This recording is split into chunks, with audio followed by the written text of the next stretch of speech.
Hello and welcome to episode 4 of The Inside Track. I'm still Kate. And I'm still Joe, and this is our final lap around the inside track. This is what's coming up. We look at how your favourite characters have changed since Super Mario Kart, swap misty-eyed stories about our first time playing the Mario Kart games, and you get to see the amazing and slightly horrifying results of our Mario Kart Beatbox competition.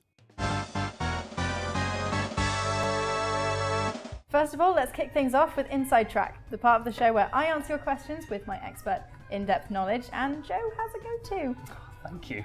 Now, this might be our last week of Inside Track, but we'll still be hanging around like discarded banana skins, ready to answer your questions. We'll be on Twitter at @ONM_UK even after the games come out, so come to us with anything. But for now, I've got a question for you, Kate. Online play, how does it work? And are there leaderboards? Online play offers competitive global and regional matchmaking, as well as tournaments with custom-made rules and 12-player online races with your friends.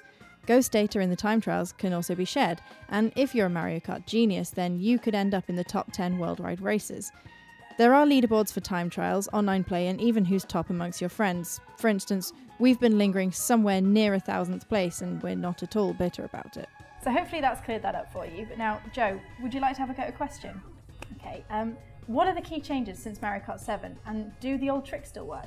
Mario Kart 8's driving style is drawn directly from the 3DS game, so the feeling of drifting or doing tricks should be the same as you remember. That said, you'll probably need to use those skills more than ever now.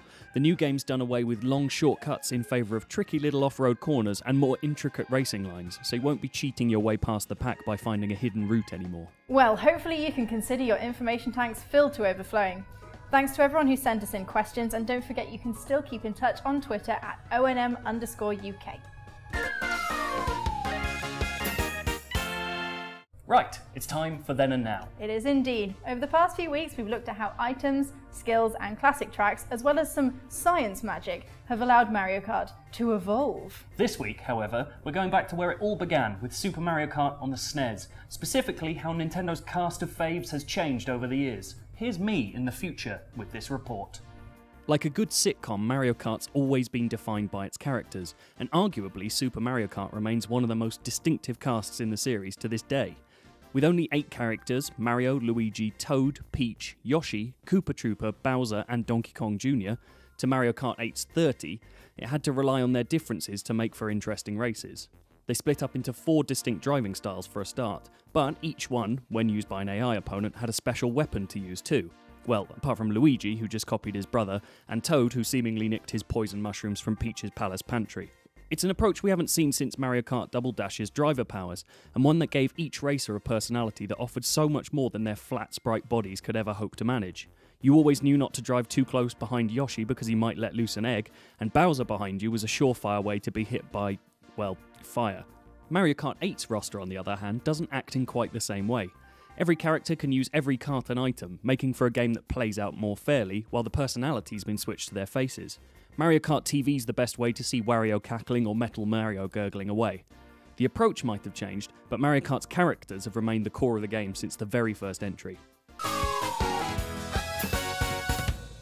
And now it's time for our weekly Mario Kart Nostalgia Fest, where we share some of our most precious Mario Kart memories. Yes, that's right. This is the part of the show where we sit back in our rocking chairs and quietly reminisce about our fondest Mario Kart moments. This week we'll be chatting about our first ever experiences with the greatest karting series of all time. The thing about Mario Kart is because it's kind of been there my whole life, it's always been there sort of defining little chunks. You know, so at university I was crazy into Double Dash, now we're crazy into Mario Kart 8 in the office. But if I had to pick like one memory, it would probably be Mario Kart 64. And I got really into the sort of time trial element of it, because back then obviously the N64 wasn't online, so all the time trials were done in magazines. You had to send your times in and you'd see them printed, and you were kind of competing with all these complete strangers. Now, with like the age of online leaderboards, it's crazy to think that anyone would ever have done that. But in my mind, that's the kind of sort of insane community that kind of Mario Kart kind of brings out in people. So my first memory of Mario Kart was on the Nintendo 64 back in 1997. My next door neighbour had got the game and invited me round to play, which I was very excited about. When I got there, he said he'd been practicing quite a lot, which is why I thought I was losing most of the races. But as it turns out, he hadn't told me how to power slide properly or any of the shortcuts are. But it's okay, because I'm over it and definitely don't still think about it. Nope. Totally over it. My first Mario Kart memory was playing Super Mario Kart on the SNES with my brother. This is when Mario Kart was still only a 2-player game, so it was me and my brother would play all the time. And Battle Course 2 had these weird kind of obstacles which were walls, but they had kind of pools of water inside them. And you could use the feather, which was like a power-up, which was only in the first Mario Kart, which let you jump really high, and you could jump over the wall and land in the water, like inside. So you're basically in the wall. And my brother couldn't do it, and I could. So I would hit him with the shell, jump into the river, and just sit there for like an hour until he was like raging and just left. So I kind of won all those matches by default. So yeah, my first memory of Mario Kart is like making my brother livid on a regular basis.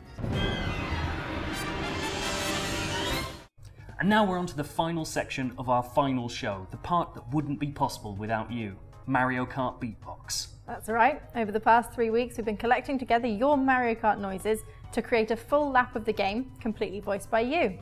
Should you be proud? Should you be slightly embarrassed? Let's find out.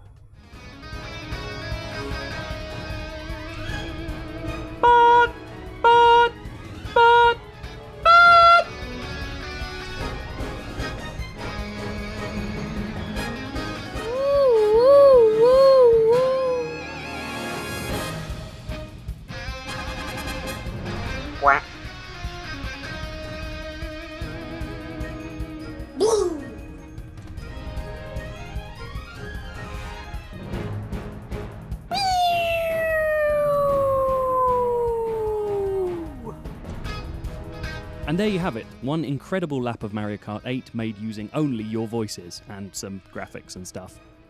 The competition winners will be notified via email, and full details are available in the description below.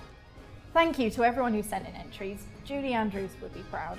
And now it's time to wrap up our final show. Thank you so much for sticking with us, and if you've enjoyed the Inside Track, don't forget to hit the like button or subscribe for more stuff in the future. And as the checkered flag waves, all that's left to say is eat our dust. Bye! Bye.